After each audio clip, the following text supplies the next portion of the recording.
Halo, berjumpa kembali bersama saya Ellen. Pada hari ini kita akan berbicara mengenai kepercayaan dan pasrah menurut Santa Teresa Lisieux.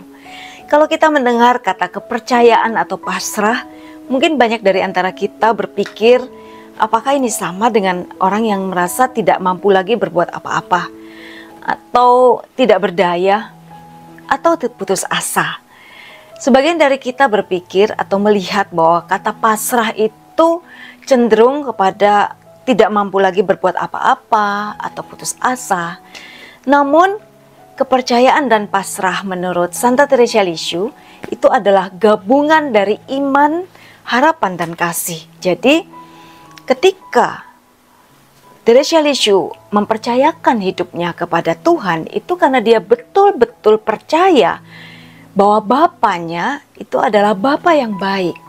Dia betul-betul mengimani walaupun dia tidak pernah melihat Allah Bapa itu seperti apa, Yesus itu seperti apa. Tapi itulah iman. Iman adalah percaya walaupun kita tidak melihat. Santa Teresa Lisieux cukup beruntung karena dia mempunyai seorang ayah yang sangat perhatian dan mengasihi dia. Dan Teresa Lisieux juga sangat mengagumi ayahnya. Kadang-kadang kita sebagai orang, anak-anak yang tidak bisa melihat bagaimana sih sesungguhnya Allah Bapa itu, bisa melihatnya di dalam figur orang tua kita. Tapi bagaimana jika figur orang tua kita itu tidak mencerminkan seorang Bapa yang mengasihi, seorang ibu yang sungguh-sungguh memberikan perlindungan dan kasih tanpa pamrih. Jadi, gambaran kita kepada Allah seringkali diwarnai oleh orang tua. Tetapi, seandainya gambar kita tentang orang tua itu tidak ideal, Tuhan selalu dapat memberikan kepada kita suatu pemulihan gambaran akan Allah Bapa, akan Bapa kita, akan orang tua kita. Kepercayaan dan pasrah ini dalam ajaran Teresa Lisieux itu benar-benar kepercayaan total kepada Tuhan seperti seorang anak kecil kepada bapaknya. Dia sungguh-sungguh menggantungkan seluruh harapannya, seluruh kepercayaannya kepada Bapa di surga. Jadi pasrah dalam diri Teresa Lisieux itu tidak sama dengan putus asa atau tidak punya harapan, ya. Tapi justru karena pengharapan yang begitu besar, dia sanggup untuk datang kepada Tuhan dan mempercayakan seluruh hidupnya kepada Tuhan. Jadi sebenarnya pasrah itu adalah kebajikan dari segala kebajikan. Sampai dia bisa percaya apa yang di dalam Injil, ya, bagaimana kita melemparkan dosa kita kepada Tuhan, dan dia percaya sekali bahwa dosa kita itu seperti setitik air di tengah lautan api kasih Tuhan. Jadi kata Teresa Lisieux, seandainya aku melakukan suatu kejahatan yang paling besar sekalipun, segera aku datang berlari kepada Bapa dan melemparkan diriku sepenuhnya kepada kasih Bapa.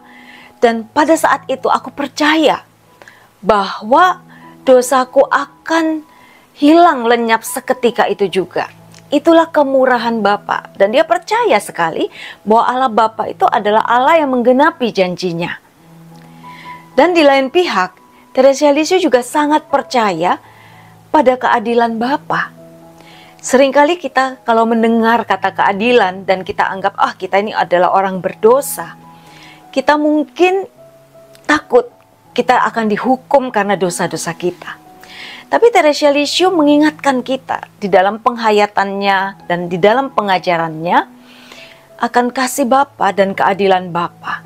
Dia bilang, sungguh kita perlu berharap pada keadilan Bapa.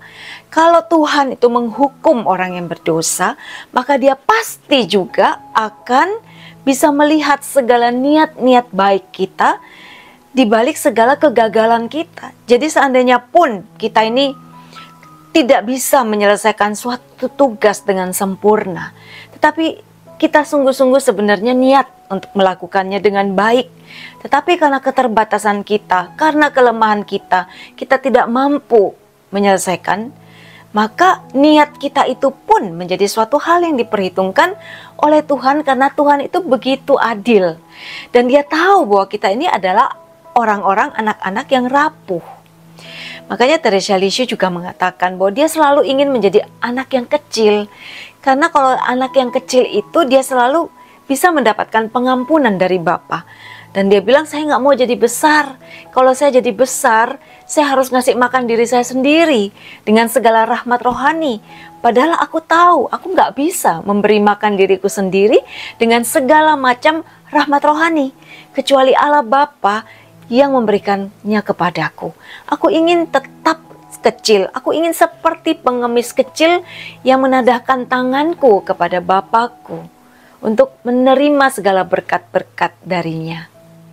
Jadi kepasrahan Teresa itu berakar dari kepercayaannya akan Allah Bapa yang maha kasih, yang maha baik, yang maha murah, yang sungguh-sungguh mengasihi anak-anaknya.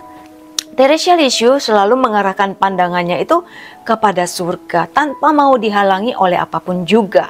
Teresa Lisieux memang hidup di biara. Dia punya kesempatan memang untuk berdoa mungkin lebih banyak daripada kita. Namun jangan lupa di biara pun dia itu melakukan berbagai macam tugas. Seperti membersihkan kamarnya, berada di dapur, membersihkan biara dan seterusnya. Itu pun pekerjaan-pekerjaan yang harus dia lakukan. Namun di dalam pekerjaan itu Teresa Lisieux mengatakan tidak pernah dalam 3 menit saja ia tidak mengingat Yesus. Jadi artinya ia senantiasa mengingat Yesus. Jadi apapun yang dia lakukan, dia seperti berada bersama Yesus, berada di hadapan Yesus. Itulah yang disebut hidup di hadirat Allah, ya. Jadi kalau kita senantiasa ingat, kita senantiasa sadar bahwa Allah ada beserta kita, maka pastilah kita juga akan hidup kudus. Kita menjauhi dosa. Kita tidak berani untuk melihat mungkin tontonan-tontonan yang pornografi. Kita nggak berani mungkin berbuat dosa dengan pikiran kita, dengan perkataan kita. Tidak berani menghakimi orang. Kita tidak berani berkata-kata buruk tentang orang lain, memfitnah orang lain, mencuri dan seterusnya. Karena kita tahu saat ini kita sedang ada bersama Yesus.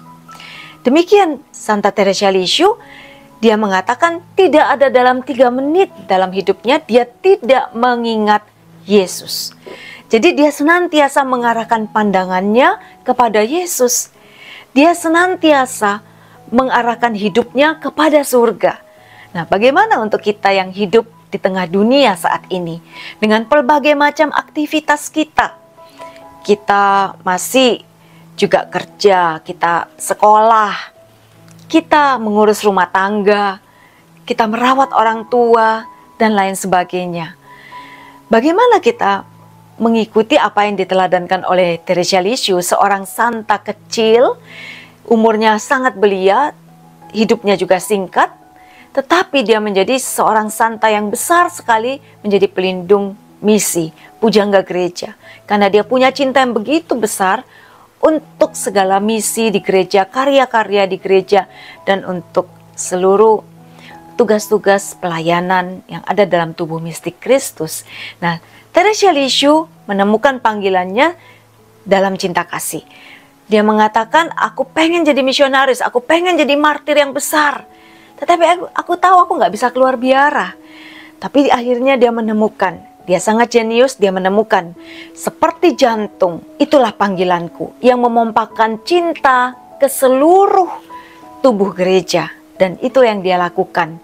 Dia berdoa untuk para misionaris, dia berdoa dengan sungguh-sungguh untuk orang-orang berdosa supaya banyak pertobatan. Dan disitulah dia menemukan panggilannya dan dia merasa di situ dia mendapatkan istirahat. Artinya dia merasakan ketenangan, damai ketika dia bisa menyadari bahwa dia bisa melakukan segala sesuatu yang sederhana sekalipun, yang tidak ada orang ketahui atau tidak ada yang melihat, tapi dengan cinta yang besar. Nah, inilah kunci dari ajaran Teresa Lisieux. Primat cinta kasih, keutamaan cinta kasih di dalam segala hal yang dia lakukan. Nah, inilah yang juga bisa kita lakukan sebagai orang awam yang kita bekerja di tengah dunia dengan pelbagai macam kesibukan kita, mengantar anak ke sekolah, ke kantor, pulang masak, atau mungkin harus menjadi seorang pimpinan dengan ribuan atau ratusan anak buah. Kita bisa melakukan setiap pekerjaan kita di dunia ini, panggilan hidup kita di tengah masyarakat dengan penuh cinta, dengan mengarahkan seluruh niat kita itu kepada Tuhan. Apapun yang kita lakukan, kita mau persembahkan untuk menyenangkan hati Tuhan. Akhirnya kita bisa melakukan segala sesuatu seperti untuk Tuhan. Jadi kita nggak hanya mau tampil baik di depan orang, kita nggak hanya menjual orang yang kelihatannya menjual barang kalau kita punya toko ya, hanya untuk kemasannya yang bagus, tetapi KW2 ya. Tapi kita bisa menjual, berbisnis, berdagang itu dengan jujur. Karena apa? Karena kita tahu, kita mau melakukan yang terbaik seperti kita melakukannya untuk Tuhan. Nah, jadi kalau kita mengasihi Tuhan, kita pasti mau menyenangkan hati Tuhan, kita mau melakukan segala yang terbaik, mempersembahkan segala yang terbaik, usaha kita, waktu kita, pikiran kita, tenaga kita yang terbaik untuk Tuhan lewat pekerjaan kita masing-masing. Jadi kalau kita punya toko, kita melayani langganan kita itu bukan hanya karena dia bisa mendatangkan keuntungan, tetapi kita juga bisa memberikan penjelasan yang jujur, memberikan suatu edukasi akan produk-produk kita, sehingga mereka sungguh-sungguh terlayani dengan baik. Karena kita melihat di dalam diri mereka, kita sedang melayani Tuhan. Jadi ketika kita melayani Tuhan, di dalam diri orang lain, di dalam pekerjaan kita, di dalam rumah tangga kita, di situ kita sedang melakukan suatu pelayanan. Di situ kita sedang mencatatkan banyak sekali nilai-nilai yang abadi, yang tercatat di surga, karena semua kita lakukan seperti untuk Tuhan. Jadi pekerjaan kita, relasi kita dengan orang lain pun menjadi baik, berhasil. Karena kita tidak asal-asalan saja melakukan pekerjaan itu, tapi kita sungguh-sungguh melakukannya dengan sepenuh hati, dengan bersyukur, dengan sukacita, karena seperti untuk Tuhan. Disitulah letak cara untuk kita mengarahkan pandangan kita ke surga di dalam hidup kita sehari-hari. Kalau kita kuliah, kita mau lulus dengan nilai yang bagus, dapat pekerjaan di tempat yang sesuai dengan pekerjaan kita. Lalu kita dapat gaji yang besar. Semuanya untuk apa? Bukan hanya sekedar prestasi, bukan hanya sekedar keuntungan materi, bukan hanya sekedar mengumpulkan segala sesuatu untuk masa depan kita, tapi lebih daripada itu, kita sadar bahwa kita dipanggil juga untuk menjadi berkat buat orang lain. Kita dipanggil untuk menjadikan hidup kita ini suatu teladan, suatu contoh, ya, suatu berkat juga bagi sesama. Nah, Teresa Lisieux selalu bersandar pada Allah. Dia tidak pernah mundur walaupun banyak pencobaan itu datang bertubi-tubi. Karena Teresa Lisieux itu benar-benar menjadikan kepercayaan kepada Allah itu sebagai materai jiwanya. Tidak pernah putus asa. Jadi Teresa Lisieux itu ketika dia digoda oleh si jahat ya, bahwa nanti waktu dia hampir meninggal, dia akan mengalami kekeringan dan malam gelap, seakan-akan Tuhan itu nggak ada.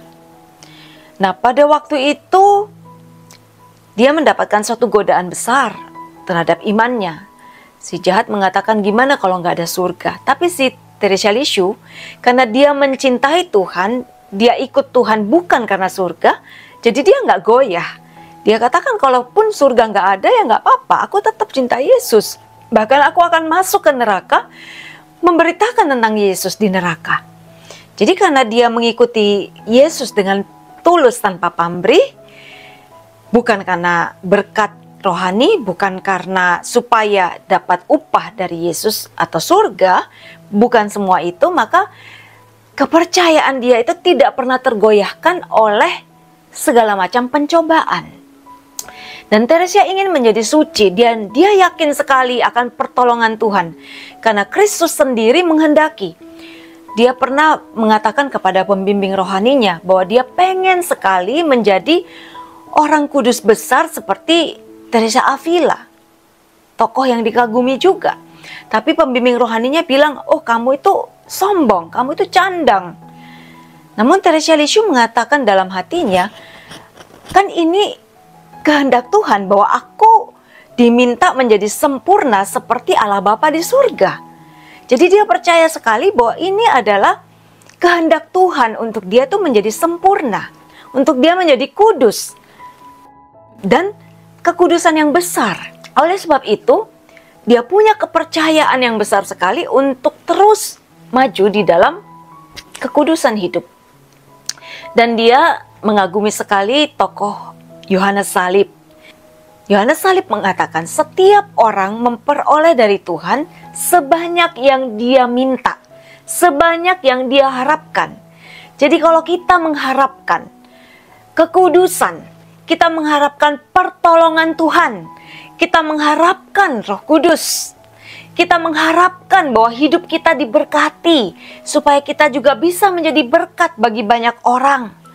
Kita mengharapkan bahwa kita mempunyai suatu pekerjaan yang baik untuk bisa menjadikan diri kita ini berhasil, ya. Kalau kita berhasil, kita juga bisa melayani dengan lebih baik. Kita mengharapkan kesehatan supaya kita juga bisa menolong orang lain, ya. Tidak jadi beban buat orang lain, memberkati sesama kita, maka Tuhan pasti akan memberikan. Tapi kita perlu minta. Jadi minta, doa permohonan itu juga adalah bentuk pengagungan kita kepada Tuhan. Karena kita percaya bahwa hanya Tuhan yang mampu memberikan kepada kita segala sesuatu yang kita butuhkan. Jadi doa permohonan itu juga sebenarnya doa syukur, doa pujian kepada Tuhan. Mengagungkan Tuhan bahwa Tuhan adalah Allah yang maha kuasa, Allah yang maha besar, yang sanggup memberikan kepada kita apa yang kita minta dan kita butuhkan. Jadi jangan takut untuk minta kalau itu untuk sesuatu yang baik. Apalagi kita meminta juga untuk pertobatan orang lain, supaya studi kita berhasil, supaya pekerjaan kita berhasil. Dan Tuhan tahu kalau kita diberi berkat, diberi rejeki, diberi kepandaian, dan itu bisa kita gunakan untuk kebaikan menolong orang lain dan tidak menjadikan kita sombong, maka pasti Tuhan akan memberikannya kepada kita. Nah, kata Teresia Lisieux, keinginanku yang tidak terbatas itu tidak terbatas untuk menjadi kudus, tidak terbatas untuk menyenangkan hati Yesus. Keinginan Teresia Lisieux yang tidak terbatas untuk melayani Tuhan, melayani sesamanya. Dia mengatakan, aku pengen sekali pergi ke seluruh dunia supaya semua orang mendengar tentang Engkau, Yesus. Dia bilang, keinginanku yang tidak terbatas itu, itulah kekayaanku. Jadi kalau kita punya banyak keinginan, itu juga suatu kekayaan loh ya. Asal keinginan kita itu kita persembahkan kepada Tuhan. Kita mengusahakan sebaik mungkin sambil kita berdoa. Kita menyerahkan seluruh pengharapan kita itu kepada Tuhan.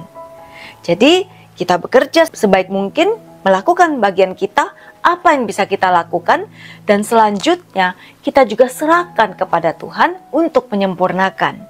Jadi di situ kita bisa melihat ya, bahwa keinginan kita yang tidak terbatas untuk berhasil, untuk menjadi baik, untuk melakukan dengan sukses semua rencana kita, itu adalah kekayaan kita. Jadi orang yang punya keinginan untuk hal-hal yang baik, buatlah perencanaan yang matang ya. Apa yang mau kita lakukan, buat step-stepnya secara matang. Cari informasi yang berharga, yang tepat, supaya planning kita itu sungguh-sungguh baik. Nah, itu perlu kita lakukan. Itu bagian kita. Itu juga bagian dari kepercayaan kita bahwa Tuhan juga menolong orang yang berusaha. Beriman itu, percaya itu bukan menyerahkan tanggung jawab kita sepenuhnya kepada Tuhan. ada bagian yang diberikan kepada kita. Kita diberikan akal budi oleh Tuhan, itu kita perlu gunakan. Itu juga bagian dari mengembangkan diri kita, pertumbuhan kita sebagai manusia yang seutuhnya. Kita belajar, kita menyiapkan semuanya untuk menyiapkan masa depan kita dengan berbagai macam usaha. Tapi setelah itu kita juga berdoa kepada Tuhan. Tuhan katakan, akuilah Tuhan di dalam segala jalanmu, maka Tuhan akan meluruskan jalanmu, ya. Jadi ketika kita mengakui, ya, kita mempersembahkan semua rencana kita kepada Tuhan, itu artinya kita mengakui bahwa Tuhan, Engkau berdaulat atas diriku, atas seluruh rencanaku. Dan sekarang aku mohon ya Tuhan, supaya Engkau memberkati rencanaku. Dan aku percaya Engkau akan meluruskan jalan-jalanku dan memberkati dan memberikan keberhasilan. Seperti itu, ya. Nah, ketika Teresia Lisieux mengalami dalam tantangan seolah-olah doanya itu nggak didengarkan. Seringkali kita juga begitu kan, doa kok nggak didengar-dengerin, sudah doa dia kok juga nggak ada respon sama saya. Misalnya kita lagi naksir nih cewek ya, seorang pemuda mau naksir pemudi, tapi kok rasanya nggak dijawab-jawab nih ya doaku. Lah kita berusaha nggak PDKT? Kita berusaha nggak untuk memperbaiki penampilan kita? Bukan yang berlebihan, tapi paling nggak ya rapi, bersih. Kita berusaha nggak untuk memperbaiki karakter kita, cara kita ngomong, kesopanan kita, ya. Nah, karakter yang baik itu pasti akan juga membuahkan hasil yang baik. Jadi ketika seorang pemuda mendekati cewek, pemudi, ya bukan hanya dengan bekal doa, tetapi bagaimana dia juga meningkatkan kualitas diri, ya. Nah, kata Teresia Lisieux, mungkin Tuhan akan lebih cepat jemu atau bosan mencobai saya, artinya tidak menjawab doa saya, daripada saya bisa meragukan kebaikannya. Bahkan seandainya dia membunuh saya pun masih tetap akan berharap kepadanya. Jadi Teresia Lisieux bilang, Tuhan, walaupun Engkau lama nggak jawab doaku, aku tidak akan kehilangan kepercayaan kepadamu. Intinya begitu. Jadi sama dengan kita. Kalau kita belum dapat apa yang kita butuhkan, apa yang kita minta, apa yang kita doakan kepada Tuhan, teruslah memohon. Teruslah minta kepada Tuhan. Karena seringkali kita belum diberikan jawaban doa, itu karena Tuhan juga mau meningkatkan kepercayaan dan iman kita. Kita bukan anak-anak gampang. Tuhan mau membuat iman kita itu berakar kokoh. Ketika kita diberikan saat-saat yang sulit. Ketika doa kita tidak langsung dijawab. Ketika kita ada waktu diproses di dalam kekeringan, tapi kita tetap setia. Nah, itulah ujian iman, itulah bukti cinta kita kepada Tuhan. Bukan hanya karena Tuhan baik, Tuhan itu selalu baik. Tapi kadang-kadang menurut pikiran kita, Tuhan itu baik kalau ngasih yang apa yang aku minta. Tapi kita lupa bahwa Tuhan itu bisa memberkati kita dengan berbagai macam cara, bukan hanya seperti yang kita minta. Ya, jadi kadang-kadang kita yang salah mengartikan berkat atau jawaban doa. Ya. Nah, jadi kata Teresia Lisieux, walaupun doaku nggak dijawab, lama nggak dijawab sama Tuhan, aku tidak akan kehilangan kepercayaan, aku tidak akan mundur. Ya, ibaratnya kita nih, kalau kita berdoa dan kita belum mendapatkan jawaban doa, bukan berarti Tuhan tidak dengar. Dan kita jangan sampai kehilangan kepercayaan bahwa Tuhan mengasihi kita, Tuhan dengerin doa kita. Ya. Belajar dari Teresia Lisieux, dia tidak akan digoyahkan oleh kesukaran, oleh godaan apapun juga. Nah, Teresia Lisieux mengatakan tentang pekerja di kebun anggur. Dia bilang, lihat tuh, pekerja, ya kita bisa lihat ya perumpamaan dalam kitab suci. Seorang pekerja di kebun anggur keluar pagi-pagi untuk mencari pekerja. Ada yang diajak mulai bekerja jam 9 pagi, jam 12 siang, jam 3 sore, dan jam 5 sore. Semua orang itu mendapat upah 1 dinar sebagaimana yang dijanjikan. Jadi kata Teresia Lisieux, lihatlah, kalau kita sungguh-sungguh pasrah dan meletakkan pengharapan dan kepercayaan kita kepada Allah, sambil menjalankan tugas dengan usaha kita yang lemah dan mengharapkan segalanya dari kerahimannya, maka kita akan diberi upah dan diperkaya sama seperti para kudus yang paling besar. Jadi artinya begini, orang kudus yang sudah bekerja misalnya seperti Teresa Avila, ya, yang bekerja membangun puluhan bahkan ratusan biara, memperbarui ordonya. Santo Yohanes Salib yang sudah menjadi pujangga gereja yang begitu hebat dengan pengajaran-pengajaran yang luar biasa, menjadi pembimbing rohani yang handal untuk mengajak orang melalui segala jalan-jalan rohani untuk sampai pada persatuan dengan Tuhan, dan segala orang besar kudus yang lain yang sudah mendapat stigmata yang hebat, dan mereka sudah menjadi orang-orang yang dikasih Tuhan, ya, sudah menjadi orang kudus. Nah, mereka itu ibaratnya orang-orang yang bekerja mulai jam 9 pagi, yang jam 12 siang, yang jam 3 sore. Mereka sudah melakukan begitu banyak pekerjaan-pekerjaan besar untuk dunia. Tetapi kita mungkin yang saat ini nih, kemartiran kita itu beda, ya. Kalau dulu mungkin mereka harus menghadapi tantangan iman yang luar biasa, sampai para santo-santa itu harus ada yang dirajam sampai mati seperti Stefanus, Santo Laurentius yang digoreng sampai kulitnya terkelupas dan segalanya. Tapi kita tantangannya saat ini kan beda. Kita mungkin lewat medsos, bagaimana kita ini juga bisa berkarya. Kalau dulu Paulus, dia harus pergi berhari-hari, berminggu-minggu untuk sampai ke satu tujuan dan berkhotbah. Sekarang kita hanya dengan handphone kita, tidak sampai 1 detik, kita sudah bisa menyebarkan pesan-pesan sabda Tuhan, sabda gembira, kabar gembira itu ke seluruh dunia. Iya kan? Nah, makanya kata Teresia Lisieux, kita yang orang di zaman ini mungkin yang langkahnya itu masih sedikit sekali di dalam pelayanan, di dalam pemahaman kita akan Tuhan itu masih rendah sekali dibandingkan misalnya Thomas Aquinas, kemudian juga para pujangga gereja, atau mungkin Yohanes Paulus II dengan segala macam pengajaran yang hebat. Kita mungkin masih kecil sekali, nggak ada apa-apanya. Ibarat kita ini orang yang baru masuk kerja jam 5 sore. Tapi kalau kita percaya kepada janji Tuhan, Dia akan menganugerahkan juga berkat yang sama, 1 dinar, ya. Maka kita juga akan menerima upah yang sama seperti yang diterima oleh para kudus. Para kudus yang besar, yang hebat-hebat itu. Teresia Lisieux dengan kepercayaannya yang begitu besar, dia tidak melakukan pekerjaan besar, tapi dengan cinta yang besar, dia menjadi orang kudus yang sangat besar. Bahkan dia diangkat menjadi pelindung misi, pelindung para misionaris yang pergi ke seluruh dunia untuk mewartakan Kristus.